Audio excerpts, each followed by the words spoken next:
Hi. So today we are going to be talking about variables, but before we do that, I'd like you to go to Google Classroom and unscramble this scrambled sentences. So this sentence is not a sentence right now, it's just 5 parts of a sentence broken up. So you have life ending in a period, you have biology with a capital letter for B, and the study means an of. So I'd like you to rearrange this into a sentence that makes sense, okay? So drop that into your do now. The answer box is on the top right, and just leave me a message if you have any questions. So right now we are on step 4. We're at the beginnings of doing an experiment. But before we can do an experiment, we need to identify the variables, okay? So before we talk about the variables, let's look at the scenario. Now, Carla planted 3 flower plants. Each plant was planted at the same time. Same seeds, received the same amount of sunlight, and were planted in the same size pot. Every day, Carla filled a cup of water and poured some in each plant, starting with flower plant A, then B, then C got what was left. So Carla wondered why each plant was a different height. So at this point, you can pause the video and consider these 3 questions. What was the same for each plant? What do you think was different for each plant? And if this thing could move, how did this difference affect the plants? So what was the same for each plant? So just look for the word same. So the seeds were the same sunlight, the same size pot. Okay, so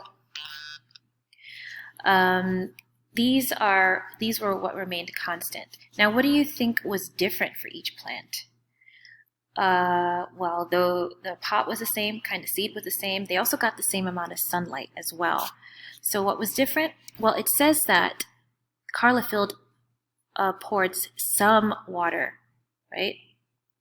So from a cup of water, some water went into each of these. So some is not it's not a definite amount. Okay? So she started with A, then B, and then C just got what was left.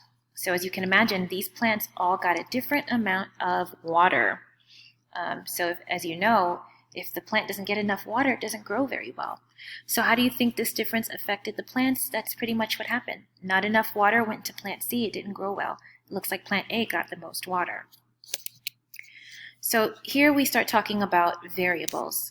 In an experiment, variables are all the different factors that have an effect on the experiment. There's only 3 variables you need to know about. So the control variable in Carla's experiment, these were the pots, the sunlight, and the seeds, because these things stayed the same.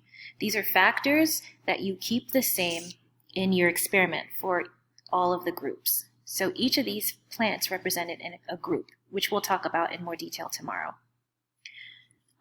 So since it was the same pot, the same seed, and the same sunlight, those factors were the control variables, okay?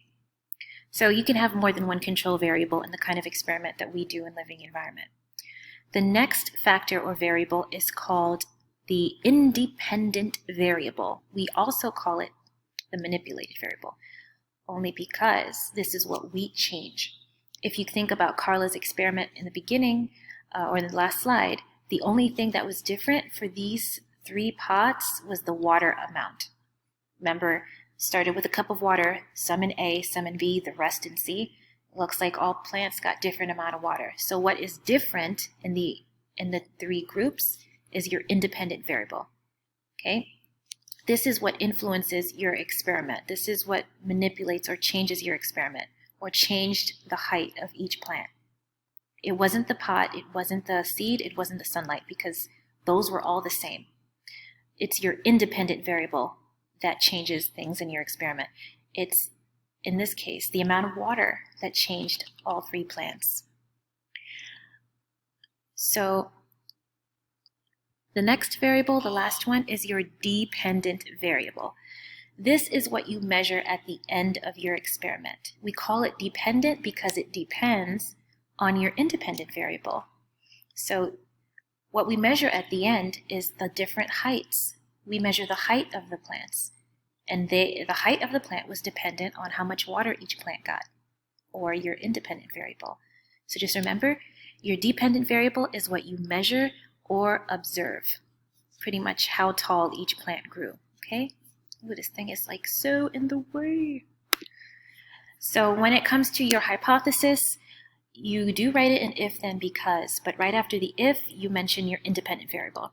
If I change this, or if I do this, and then your why is after the then, right? So if I change this or do this, then this is what I will observe, or this is what will happen. And then your because is whatever information you know or researched. So if you see here, if Carla waters her plants more, so that's what she's changing the amount of water. If Carla waters her plants more, then her plants will grow taller. So the dependent variable, we're talking about height.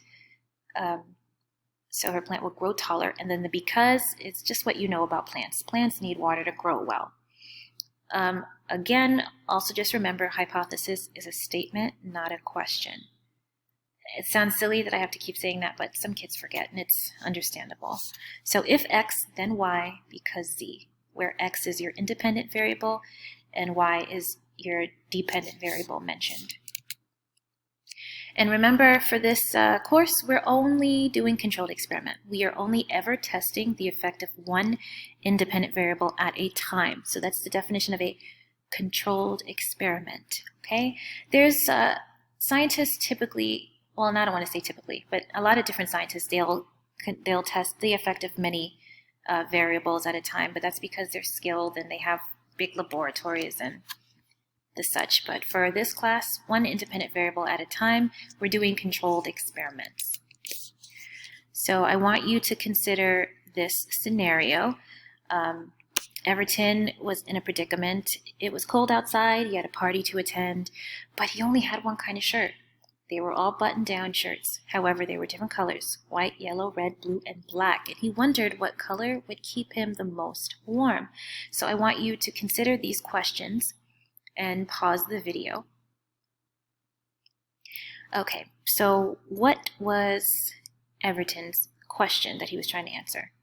So his question can be found right here. What color shirt will keep him the most warm? What are the control variables? What was the same for each shirt? Well, each shirt was a button-down shirt. They were all cotton button-down shirts. Okay? So that was your control variable. They're all cotton button-down shirts. That's the thing that's the same for all of them. Now, your independent variable is what's different. Well, it's easy. It says different colors. If you see the word different or the same, these are your clues. So same, you know that you're talking about control variable. Different, you're talking about independent variable. That's a giveaway. So the colors were different: white, yellow, red, blue, and black. Now, what's your dependent variable? What are you going to measure at the end? So it's mentioned it's mentioned right here. What's going to keep him, which of these shirts is going to keep him the most warm, because he's not trying to look like this, right? So how do you measure warmth or cold? So you measure that by temperature. So you can say your dependent variable is temperature, or you can just say how warm he feels, okay? And that's that. Please reach out to me if you have any questions, but we're done. Please do the independent practice.